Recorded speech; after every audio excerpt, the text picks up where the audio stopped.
Bonjour à tous, konnichiwa minna, c'est Kazu. Alors on se retrouve aujourd'hui pour une vidéo dans laquelle je vais vous présenter les applis de voyage qui sont vraiment utiles. Parce que quand vous regardez des vidéos sur internet, vous avez toujours des gens qui vous proposent des applis.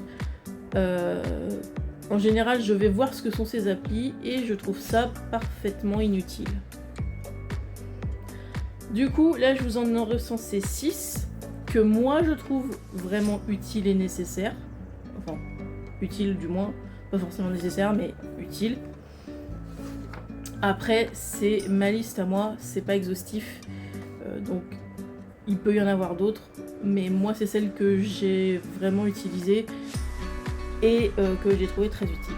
Donc, on va commencer par XE, le convertisseur de devises, qui est très pratique dans la mesure où il fonctionne même hors ligne. Alors évidemment, quand il est hors ligne, la conversion est un peu moins précise, puisque ça ne met pas à jour le taux du moment ou quoi que ce soit, mais ça vous donne au moins un ordre d'idée de ce que représente la somme d'argent dans la monnaie locale, dans votre monnaie. En plus, l'avantage, c'est que vous pouvez ajouter autant de devises que vous voulez, et ça se représente sur un seul tableau dans votre application. Donc c'est vraiment pratique, lisible et fiable, surtout si vous êtes en ligne, mais même hors ligne, vous n'aurez pas des gigas différences de montant entre le fait que ce soit hors ligne ou le fait que ce soit hors ligne. Ensuite, vous avez Google Maps, donc je pense que ça c'était une évidence. Mais comme je l'ai dit dans la précédente vidéo à propos des pays où ça fonctionne pas, il y a des pays où ça fonctionne pas. Je vous remettrai le lien de la vidéo en commentaire, enfin en barre d'infos. Vous avez aussi Google Lens. Alors Google Lens, tout le monde ne sait pas forcément ce que c'est, mais c'est super pratique pour la traduction instantanée de tout ce qui est écrit, genre les panneaux indicateurs, les étiquettes dans les magasins, ce genre de choses. Tout ce que vous ne pouvez pas lire, vous pouvez le faire traduire instantanément par Google Lens. L'inconvénient par contre, c'est que Google Lens ne fonctionne qu'avec les données mobiles. Donc si vous n'avez pas de Pocket Wi-Fi ou de eSIM, Google Lens ne fonctionnera pas. Ensuite, il y a évidemment Google Trad, c'est la trilogie de Google. Google Trad, tout le monde connaît, hein, c'est très utile. C'est globalement les mêmes fonctions que Google Lens, mais en plus maintenant il y a une fonction vocale qui vous permet de dire ce que vous voulez dans votre langue et de le faire traduire dans la langue de destination.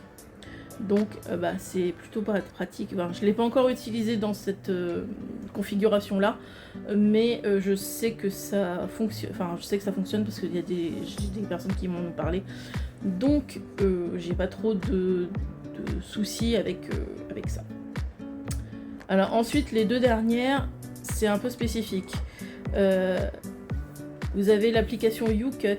En fait, c'est une application de montage vidéo ultra basique, mais qui est génial pour faire des vlogs quotidiens, parce que ça vous permet de faire tout de suite le montage sur votre téléphone et de pouvoir le poster tout de suite. Comme ça vous permet de supprimer les vidéos de votre téléphone et ça vous prend pas de la mémoire pour rien.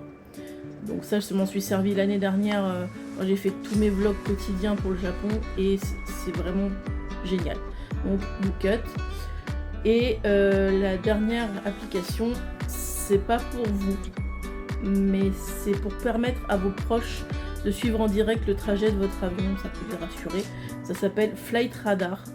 Je sais que Steph l'avait utilisé pour suivre mon vol, pas l'année dernière, mais en 2018 de mémoire. Et du coup, il informait ma famille de où se trouvait mon avion et si j'avais atterri ou pas. Donc ça peut être pratique si vous avez de la famille qui est du genre un peu inquiète. Voilà, donc comme ça, vous saurez, vous pourrez leur dire, ils sauront tout de suite où vous êtes. L'inconvénient, c'est que, c'est pas vraiment un inconvénient, mais ça nécessite que vous ayez communiqué à votre famille le numéro de vol et je sais plus, le numéro de vol et la compagnie. Mais une fois que vous avez ces informations, vous communiquez ces informations-là, la personne pourra suivre où vous en êtes et être rassurée. Voilà, alors encore une fois, je vous rappelle que cette liste n'est pas du tout exhaustive. Il doit y avoir sûrement plein d'autres applis qui sont vraiment utiles, mais malheureusement, mais moi, celle que j'ai testée, c'est celle dont je viens de vous parler. Donc si jamais vous en connaissez d'autres, n'hésitez pas à me le dire en commentaire. Ça me fera toujours plaisir de voir ce qui existe d'autres comme appli utile. Et du coup c'est fini pour cette vidéo. Je vous remercie de l'avoir regardée jusqu'au bout, j'espère qu'elle vous sera utile. Pensez à la liker, à la commenter, à la partager. Pensez aussi à vous abonner à la chaîne et activer la cloche de notification pour ne pas louper les suivantes. Et moi je vous dis à la prochaine. Ciao ciao.